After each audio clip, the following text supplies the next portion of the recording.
We are gathered here to witness the presentation of 3 boats to the Zimbabwe Parks and Wildlife Management Authority by Kaza TFCA Secretariat. These boats we are seeing here were bought by the German government. To other law enforcement agencies, I'm glad to announce that the equipment will benefit us all as law enforcement agencies. We will remain committed in our effort to monitor compliance and law enforcement in our water bodies, and in particular, we make Kariba where these boats will be deployed. These boats, as indicated by the Honorable Deputy Minister, were manufactured locally, and I would like to thank Fibercraft for a job well done. Kavango Zambezi Transfrontier Conservation Area, commonly known as Kaza, is enormous.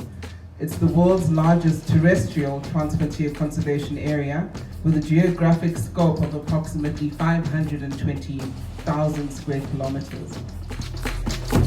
Today's event speaks to support received from the Federal Republic of Germany with respect to a COVID emergency relief package that was valued at 4 million euros, and it was committed by the Federal Republic of Germany to Angola, Botswana, Zambia, and Zimbabwe.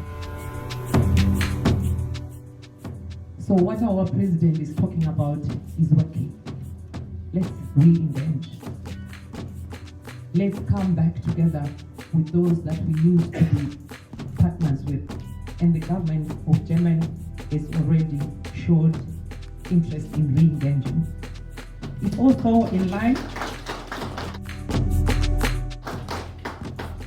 I really like the idea that the 2 gentlemen representing the local company that manufactured the boat are here present. Thank you very much for coming.